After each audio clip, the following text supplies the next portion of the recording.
සූර්යාර්ණ චිත්‍රපටයේ. හරි. Jackson Anthony මේ ලංකාවේ බිහි වෙච්ච දක්ෂම නළුවෙක්. හරි ඒ රංගපෑමෙන් බලන්න මේ චරිතයට පණ පොවන විදිය. අර පොඩි එකා ගල් දුන්නේ අරගෙන මේ කුරුල්ලෙකුට විදින්න යනවා නේ. අත ගන්න. චි. ඈ කුරුළු මස් කණ්ඩවත් පුළුවන්ද කියලා අහනවා. ඔක කණ්ඩ පුළුවන්ද? පව් වැඩ කරන්න එපා කියනවා. ඉන් පස්සේ පුතාට ඉරක්කේට අර මුව රංචු උඩ වෙඩි තියන්න දෙන්නේ. පොඩි එකා තියන්න යන්නේ ගැබ්බර අම්මා කෙනෙකුට. ගහනවනේ අතනේ. යකෝ පව් වැඩ කරන්න එපා. අර බඩින් ඉන්න මුව දෙනෙකුට තියන්නේ. ආන් අර අයිනින් ඉන්න වයසක මුවාට තියපිය. බාන්න එයාගේ චරිතේ සංකීර්ණ භාවය. හරි පව් කරනවා. හැබැයි පුතේ ඒකේ හොඳ නරකක් තියෙනවා. අර මහා ඒජන්ත උන්නේ අර ඇතා මරලා හරි අර ආරච්චි කියන්නේ මේකගේ දල කපලා දීවන් කියලා. දෙයිහාමුදුරනේ කිසි කාටවත් කරදරයක් නැති මේ ඇතා මොකටද මැරුවේ කියලා අහනවනේ. හරි ගිහිල්ලා ඒකලා මොකද කරන්නේ? අර ගහ වටේට ගිහිල්ලා කපාගන්නතෝ අරාදෙකත් කපා ගන්න. එහෙමනේ කියන්නේ. හරි බලන්නකෝ ඒ ඇත්තටම ඒවා තමයි රංගපෑම. හරි ඒ සංකීර්ණ චරිතයක් ඒ ඇක්ට් කරන්නේ.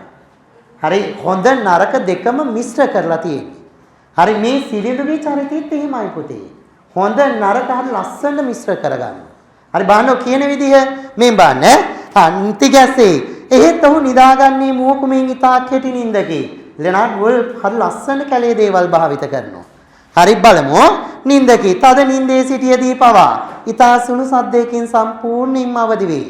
බැද්දේ නොරින්ගන හැම මොහොතකම ඔහු ගත කළේ තමාගේ පැල්පත යට ඇන තියාගෙන හිඳ හිස් බැල්මින් අර පැල්පතට වෙලා මෙහෙම පුතේ පැය ගණන් බලන් ඉන්නවා.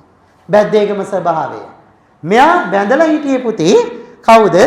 ආරච්චිගේ නංගි ඩිංගිහාමි. හරි ඩිංගිහාමි තමයි බැඳලා හිටියේ ඩිංගිහාමි. ආගන්න ඩිංගිහාමි. ආරච්චිගේ නංගි තමයි සිරිඳු බැඳලා හිටියේ. කල්යාමක් යද්දි පුතේ සිරිඳු නිසා ඩිංගිහාමි ගැප් ගන්නවා. හරි අද වගේ නෙමෙයිනි පුතේ.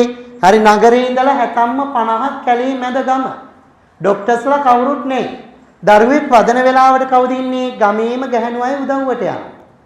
හරි දැන් මේ දරුවෝ දෙන්නෙක් තමයි කුස ඇතුලේ ඉඳලා තියෙන්නේ. තේන අද වගේ ස්කෑන් කරලා බලන්න නේ.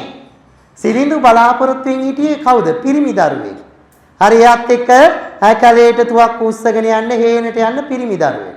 හැබැයි පුතේ ඩිංගිහාමි වැදුවේ ගැහණු ළමයි දෙන්නෙක් ට්වින්ස්ලා. හරි මේ බාන නවකතාවේ කියන විදිය සිරිඳු මොනතරම් මිලේච්ඡද කියලා හිතෙනවා. මේ බාන. හරි කල්යාමින් ඩිංගිහාමි සිරිඳු නිසා නිවුන් දරු දෙදෙනෙකු ලැබුවාය. දරු දෙදෙනම ගැහණුය. ඉන් එකියෙක්ගේ නම පුංචි මණිකාය. අනෙකියගේ නම හින්නිහාමිය. ඩිංගිහාමිට ලැබුණේ ගැහණු දරු දෙදෙනෙක්යි එහි සිටි ගැහණුන්. සිරිඳුට දැනුම් දුන් විට ඔහු පැලතුලට වැද පැදුරේ වැතිර සිටි දරු මවට මවගේ හිසටත් පපුවටත් පහර දෙන්නට වියා. ආන්දය දුවලා දෙන්නෙක් වැදුවකුවාම සිරිඳු දුවගෙන ගියා පුතේ ගේ ඇතුළට. ගිහිල්ලා දරුවා වදපු වෙලේ අර අම්මට දෙනවා පුතේ ඔළුවටයි බඩටයි පයි. හරි මේ බාන කියන විදිහ හරි පහර දුන්නේ බලමු. සිටි දරු මවට හිසටත් පපුවටත් පහර දෙන්නට විය. පරට්ටි හරි කොමට පුතේ කොමගේ තුවක් උස්සගෙන යන්න කැලේට යන්න පුතේ කොමගේ හේන එලි කරවා ගන්න පුතේ ගෙදර තියාගෙන කන්ට අඳින්න හරි හම්බ කරන්නයි දෑවැද්ද ලැහැත්ති කරන්නයි තීමට පරට්ටිය වදිනවාද ආන් එහෙම කියලා පුතේ දෙනවා අර අම්මගේ බඩටයි ඔළුවටයි පුතේ සිරිඳු මොනතරම් කුරිරුද කියලා හිතෙනවා. ආරච්චි දුවගෙන ඇවිල්ලා බේරද්දි පුතේ කරන්න දෙයක් නැහැ නංගිට පහර දීලා ඉවරයි. තේනාද? මේ ගැහණු කෙනා ඩිංගිහාමි පුතේ හරි දරුවෝ දෙන්න ඉපදිලා දවස් දෙකකින් මැරෙනවා පුතේ. තේනාද? පුංචි මණිකායි පුතේ හින්නිහාමි. පුංචි මණිකා හින්නිහාමි පුතේ මව් සෙනෙහස නැතුව තමයි පොඩි කාලේ හැදෙන්නේ. හින්නිහාමි.